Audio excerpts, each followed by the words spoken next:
Hi, M2s.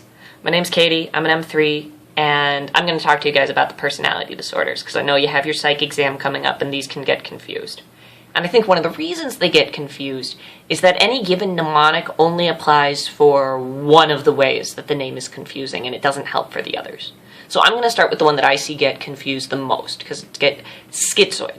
Schizoid is very easily confused with both the schizotypal and the avoidant personality disorder. So let's talk about how schizoid and schizotypal get confused. And that's easy, right? It's because their names sound the same. And so that's where you get your mnemonic. Schizoid's avoid, right? Your schizoid is the night man at the museum. Your schizoid is the lighthouse operator. The schizoid is the guy who's very happy sitting in his basement with his model trains. The schizoid person is very happy alone. They don't feel the same social drive we do. They don't need to be around others. And this is not a problem in their life. Other people might be worried about it, but they live happy, satisfying lives, just not as the social creatures most humans are. Your schizotypal, which is similarly named but very different, is more like your aunt who believes in healing crystals. Schizotypal is your Professor Trelawney type. There are fairies in the lamplight. Also, Luna Lovegood, Professor Trelawney, very useful. There are fairies in the lamplight, and our hands are magnets, and I swear to you, oh God, what's it called? Homeopathy is real, right? These sort of magical beliefs that are odd. They don't get in the way of their life. They're just odd. That's your schizotypal. And it's sort of weirdly named, because that's not really how schizophrenia works at all. It's a very strangely named disorder. But so your schizotypal is just the odd beliefs, sort of whimsical. Now, I've seen on tests that they'll try to confuse you. They'll give you someone who doesn't really like being around people, but they also believe that their shoelaces are, like, made of government-engineered worms or something. If this person has no symptoms of schizophrenia, but is both avoidant of others and has odd beliefs, I'm pretty sure, I've seen it, it's like a U-World question. They, want you to go with they're schizotypal because they have weird beliefs. I don't know if that's how it's going to be every time, but that's a decent thing to keep in mind. The schizotypal is defined by weird beliefs that don't otherwise affect their life. So let's go back to that mnemonic, schizoids avoid. Wait a second, I thought avoidant personalities avoid, right? So let's talk about that difference. Avoidant personalities want to be around people. The reason they isolate themselves is that they're terrified of rejection. They desperately crave the social life that the schizoid person doesn't really need. The avoidant person is extremely insecure and just wishes they could be with others, but is too terrified of rejection to try. Whereas, like I said, your schizoid, he's pretty cool with his life. He doesn't need others. Now, the avoidant is also easily confused with the dependent. The dependent personality is not terrified of rejection. They're more frightened of being alone. The dependent personality is also, in their own way, very insecure, and that's more about their own capacity to decision make. These people prefer to have someone in their life who makes their decisions for them, someone to consult with, someone to confirm, hey, this is what I want to do, right? And this can lead them to be in really nasty relationships. You can see how someone like that would be a real target for an abuser. But so your difference between your dependent and your avoidant. The dependent is scared of being alone. The avoidant wishes desperately they weren't alone. So let's talk about some of the other personality traits. And I've just got first aid in front of me, and I'm just going to sort of speak as the spirit moves me as it is. Also don't confuse your schizoid with your antisocial, because that's a common mistake. Antisocial, as we use it in the colloquial, is like, oh, this is really I'm feeling really antisocial tonight. I don't want to go out. If you were actually feeling antisocial, you would go burn somebody's cat. It's like, man, I'm feeling very antisocial tonight. I think I'll mug somebody. That's antisocial behavior. It's hurting others, and you just don't give a crap. So that one's not formally diagnosed until you're 18. Before then, I believe it's conduct disorder. Conduct disorder. That's your little kid who burns cats. Antisocial doesn't mean you don't like people. Antisocial means you don't care about people, and you will do whatever you please. And it's a very dangerous personality type. You see it in positions of power because it's very good at getting what it wants. This is not to be confused with borderline. Borderline is really easy to confuse with the others, but in a way it's very, very distinct from all the other personality types. Borderline patients try to kill themselves. That's the huge difference. All these other ones are like, they're kind of crummy, or it's a little odd to us, but it doesn't really affect anything. borderlines try to kill themselves. They're very difficult psychiatric patients. They can be very manipulative. I've seen a borderline patient tear Dr. Blitzstein apart. They're mean. Or they're in a lot of pain. These are the people who suffer in a breakup. They've got very fragile self-image. And most likely, if they give you the picture of your borderline patient, one, they'll have tried to kill themselves. That's a dead ringer. And they'll also have recently had a breakup, or they'll say very cruel things about their last doctor, right? Because what's their key defense mechanism? Splitting. People are either all good or all bad. So the borderline person cares about others. They don't overtly show that they don't, though they can be really mean. Your antisocial person isn't just like saying mean things. The antisocial person robs houses. The antisocial person hits people and steals their money and does bad things. The borderline wants what they want and can be mean to get it, but they also feel a lot of pain and they suffer when they're rejected. And they're two ends of a spectrum wrapped up into one person, and they try to kill themselves, which makes them very different from all the others. Now, this one can also be difficult to tell from narcissistic personality. Now, the trick with a narcissistic personality is that they don't try to kill themselves.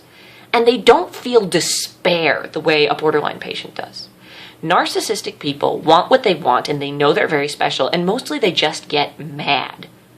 The narcissistic person knows everything they need to know. And if you question them, they get mad. And that's going to be your key point on a narcissistic question.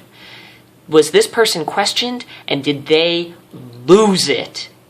That's your narcissist. Now, it's also easy to get the borderline personality and the schizotypal confused with histrionic. So what's histrionic? For my money, I kind of think histrionic's a load of crap. But what they'll show you on the test is someone wearing a feather boa who tries to seduce their doctor. Like, that's your histrionic. They're dressed flamboyantly, and they are very sexual. So really, it's just like a sexual diagnosis. It's sort of weird. I don't have much better for it than that, but trust me, if someone tries to seduce the doctor on the test, they're histrionic. And I know you're like, but isn't that a borderline manipulation? I mean, maybe, but if the patient is dressed seductively and tries to seduce you, they're histrionic, and never be alone in the room with them. Let me look at the book here. Okay. Oh, and you're obsessive compulsive. So your obsessive compulsive disorder, not disorder, but personality trait can kind of look like narcissism. They have what they want, and they want it very specifically, and they want it this way. But actually, in a lot of ways, obsessive compulsive personality disorder is the easiest, because it's what we mean when we colloquially say, oh my god, I'm so OCD, right? They like things the way they'd like them. They have a very strict sense of how things should be. They're very rigid. They're very rigid people, which can lead to anger if you challenge their very rigid system. But otherwise, that one's pretty gut. It's just, they keep all their pencils arranged very neatly, and they're always exactly on time everywhere. They'll actually sometimes show you a pre-med. Pre-meds tend to have a lot, or a medical student tend to have very obsessive-compulsive personality disorder traits. And that's the thing to keep in mind for all of these. Oh, and I forgot paranoid, sorry. Your paranoid person doesn't trust you. Schizotypals will trust you. They might get mad at you if you say that their delusions are weird. No, they're not delusions, excuse me. If you say that their beliefs are weird, but they trust you. The schizoid trusts you, he just doesn't care. The narcissist knows what's best for him, and the borderline might get angry at you. But the paranoid person is genuinely afraid of people. He doesn't trust. Things are dangerous out there. Very suspicious, very cagey people. And their lives are a lot harder. You can imagine this is a more severe case than other people have to deal with, because if you're terrified of everything, you're angry at everything, and everything can't be trusted. So these people, but they don't have the criteria of schizophrenia. They're sure there are nanobots in the water, but they're not schizophrenic.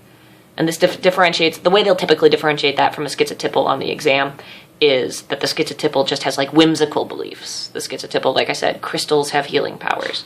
The paranoid person believes that the government may be watching him, or maybe that he can't trust you.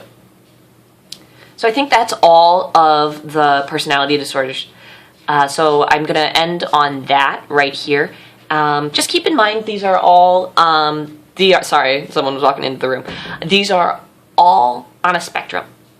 You're going to look at these and you're going to go, well, wait a second, I know someone like that. And you're right, you do. The personality disorders are just phenomena. They're useful to keep in mind. There are ways to deal with those patients. Borderline patient, you got to know, is going to manipulate you, right? If you notice someone is splitting, it's good to keep in mind. If you've got the histrionic person, you know, oh, I know this type, I should really make sure that I have someone in the room with me because this typical seductive behavior. It's a rule of thumb for helping you work with patients.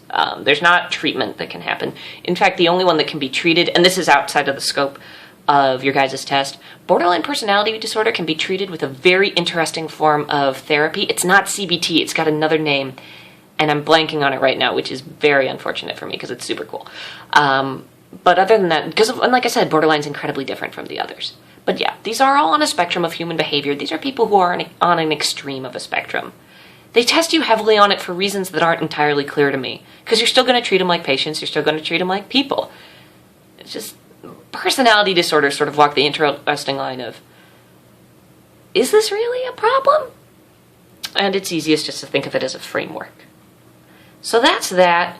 And I'm also just real quick, I'm just going to give you a bonus while we're on the schizo names. So we talked about schizoid, night worker at the museum, schizotypal, my hands are magnets, schizophrenic, learn your criteria, schizoaffective. Okay, quick difference between schizophrenic and schizoaffective. The schizophrenic person is schizophrenic before they're anything else. When they are alone with their mental illness, when they only show one disease, they're schizophrenic. If they are schizoaffective, it means that though they are psychotic without any mood traits, sometimes they get depression, sometimes they get mania. So they have both of those traits, but their home baseline is schizophrenia. And the last of those is major depressive disorder with psychotic features. That one is right in the name. This person is first and foremost depressed. And sometimes, if stuff really hits the fan, they also have psychosis. That one's actually very simple to keep in mind, and I think people teach it poorly. If their baseline is schizophrenic, they're schizoaffective. If their baseline is depressed, they're major depressive disorder with psychotic features. So schizoaffective, schizophrenic baseline, major depressive disorder with psychotic features, major depressive baseline. Okay, guys, good luck on your test. Feel free to ask me any questions. I love this stuff, and I wish you good luck. Bye!